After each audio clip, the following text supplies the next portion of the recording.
Welcome back to New Jersey Viewpoint. I'm Ken Rosato. Well, lately we've seen an incredible rise in cyber attacks, and it makes one wonder, what should the average person know about these? Is cybersecurity, in fact, getting to be more and more insecure? If you're a victim of a cyber attack, what should you do? Please join me in welcoming Paul Oster, who's a cybersecurity and credit repair expert who is CEO of the firm Better Qualified in Eatontown, New Jersey.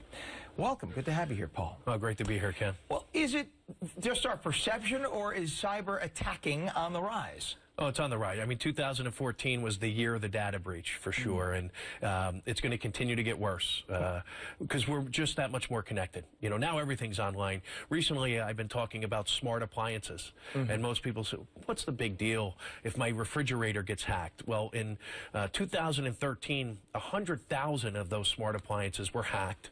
Wow. Emails were stolen, passwords were stolen, and the point there is most people use the same password for their refrigerator or smart appliance as they do for their banking account. Oh, wow. So once they're in, and anything that's connected online is just a pathway to our identity. You mean it's bad that I use the password?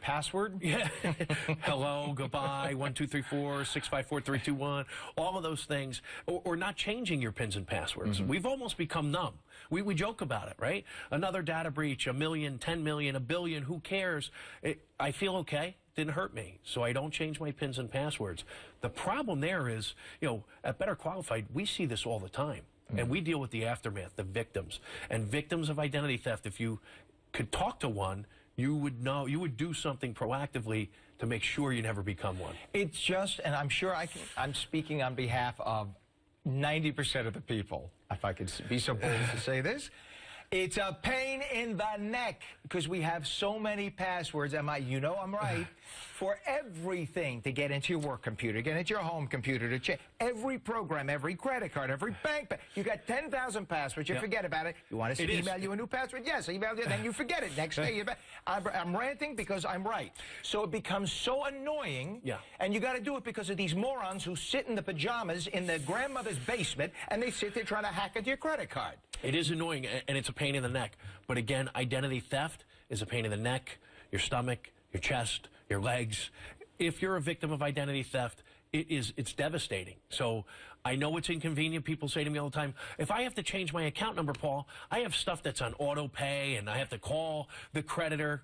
Okay. Is it going to take you 10 minutes? The average person is dealing with the effects of identity theft years after they're a victim. How often do you recommend that we change our pins and our passwords?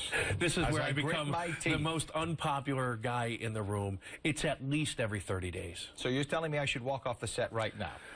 We might want to take a commercial break. Oh, my gosh. That's crazy. But all right, but here's my question. If it's so darn easy for these hackers to hack in, then what really are you telling? Then if they could hack into my current password, then what is changing it going to do? If they can hack into this, why can't they hack into the next one? That's great. The perception is that it is easy. So the data breaches happen. That doesn't mean they have access into your accounts. They can get to your accounts, and if you think about the days of when guys used to walk through the parking lots just checking car doors, what car do they get into? The one that's unlocked. Right. So if you haven't changed your pins and passwords, if your password is still password or hello, you're the account that they're going to take over. So they have the sophisticated softwares that run these algorithms to try and figure out, even if you have a difficult password. But at the end of the day, the easier you make it for them, the more likely you're going to become a victim. And again, this is where I become the most unpopular guy in the room. It's our fault that identity theft is one of the fastest growing crimes in the country. And it's going to continue to be that way until we, as consumers, do something about it. We lock our front doors, we lock our cars, we lock our phones.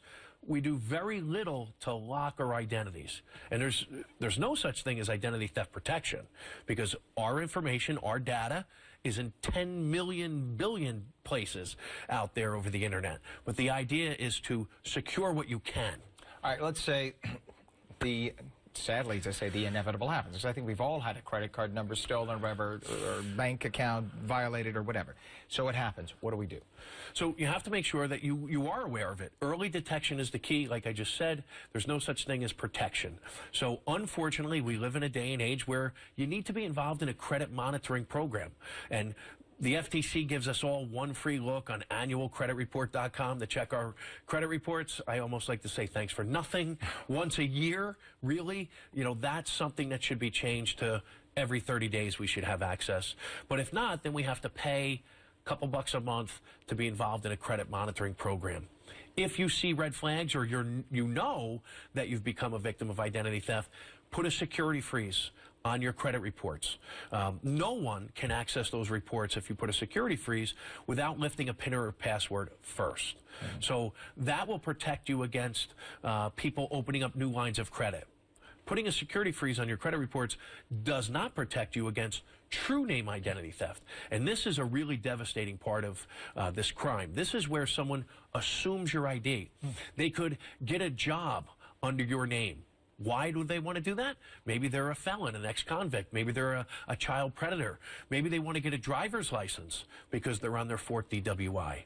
And to do all those things, they don't need access to your credit reports. So you really have to monitor all of your accounts, check everything on a regular basis, or you have to deal with the consequences. Lovely. There are so many of these new security cams that work on a Wi-Fi in the house today. Yep. And one of my neighbors told me that they found themselves on one of it was in Russia, one of these Russian sites where their Wi-Fi, whatever it is. Yep, absolutely. So that's also something. Be Baby careful. monitors. Make sure that you have that locked and change the ID in that. We're out of time, but I just want to put that out there. So if you have your... Scary. Okay, we're out of time. I want to thank you so much, Paul Oster, for being here. Good luck with that. Good luck, everybody. I'm Ken Rosato. We thank you for joining us. With all of that, enjoy the rest of your weekend.